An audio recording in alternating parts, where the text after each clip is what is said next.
কাতারের পর এবার ইসরায়েলের নতুন টার্গেট তুরস্ক। সামাজিক যোগাযোগ মাধ্যমগুলোয় এরদোয়ানের দেশের দিকে তীর ছুঁড়তেও দেখা গেছে ইসরায়েলপন্থীদের। আল জাজিরার এই প্রতিবেদন প্রকাশের পরই এতেই ক্ষেপে গেছে মুসলিম ব্রাদারহুডের দেশগুলো। ইসরায়েল কি বুঝতে পারছে কার লেজে পা দিতে যাচ্ছে তারা? এমন প্রশ্নই এখন বিশ্লেষকদের। আল জাজিরা বলছে, ওয়াশিংটনে ডানপন্থী আমেরিকান এন্টারপ্রাইজ ইনস্টিটিউটের সিনিয়র ফেলো মাইকেল রুবিন এক প্রস্তাব করেন। তিনি বলেন যে তুরস্ক হতে পারে ইসরায়েলের পরবর্তী লক্ষ্য। একই সঙ্গে তিনি এও বলেছেন যে ন্যাটোর সদস্যপদ তুরস্কের রক্ষা কবচ হবে না। ইসরায়েলি একাডেমিক ও রাজনৈতিক ব্যক্তিত্ব মেইর মাসরির একটি পোস্টও ছিল চোখে পড়ার মতো। তাকে আজ কাতার, কাল তুরস্ক বলেও হুঁশিয়ারি দিতে দেখা যায় সামাজিক যোগাযোগ মাধ্যমে। এরপর যা হয় সেটা হওয়াই যেন স্বাভাবিক। তীব্র প্রতিক্রিয়া জানায় আঙ্কারা। রিসেপ তাইয়েপ এরদোয়ানের জ্যেষ্ঠ উপদেষ্টা অস্বাভাবিক কঠোর ভাষায় ইসরায়েলের বিরুদ্ধে লেখেন। তুরস্ককে আক্রমণ করা মানে আঞ্চলিক ভূমিকম্প ডেকে আনা বলেই মনে করছেন বিশ্লেষকরা। তুরস্ক গত এক দশকে তার সামরিক শক্তিকে সম্পূর্ণ বদলে দিয়েছে। বিদেশি অস্ত্রের উপর নির্ভরতা কমিয়ে তারা তৈরি করেছে নিজস্ব ড্রোন, মিসাইল, ট্যাঙ্ক ও নৌবাহিনী। Bayraktar TB2 drone Syria, Libya ও ইউক্রেনে যুদ্ধের মোড় ঘুরিয়েছে।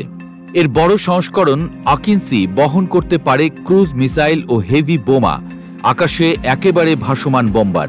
আর তৈরি হচ্ছে কিজিল এলমা, জেট ইঞ্জিন চালিত স্টেলথ ড্রোন, যা শত্রুর ফাইটার জেটের সঙ্গেও লড়তে পারবে। ড্রোন ছাড়াও হাতে আছে রাশিয়ান S-400 এয়ার ডিফেন্স, যা ইসরায়েলের F-35 বা F-15 এর জন্য হতে পারে ভয়ঙ্কর ফাঁদ।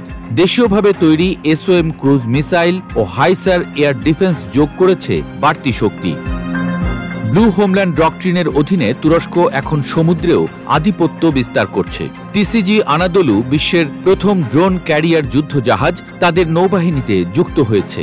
হাতে আছে আধুনিক ফ্রিগেট, সাবমেরিন ও করভেটও।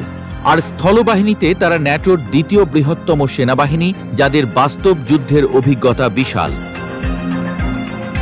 রণক্ষেত্রে তুরস্ক এখন গেম চেঞ্জার শক্তি। তাদের বাইরাক্তার TB2 ও আকিন্সি বাস্তব যুদ্ধে কার্যকারিতা প্রমাণ করেছে।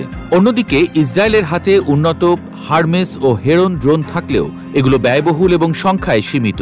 মিসাইল প্রতিরক্ষায় ইসরায়েলের আয়রন ডোম ছোট রকেট ঠেকাতে সক্ষম হলেও তুরস্কের ক্রুজ মিসাইল ও হেভি ড্রোনের আঘাতের সামনে এর সীমাবদ্ধতা স্পষ্ট হয়ে যায়।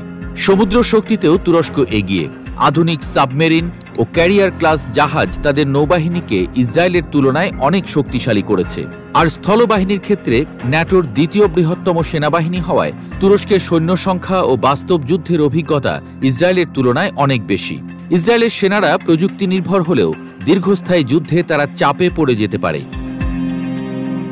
ইসরায়েলেরও হাতে আছে উন্নত প্রযুক্তি, বিশেষ করে ড্রোন ও বিমান। হেরন TP 30 ঘন্টা আকাশে থাকতে পারে। হারমেস 900 নজরদারি ও স্ট্রাইকে কার্যকর।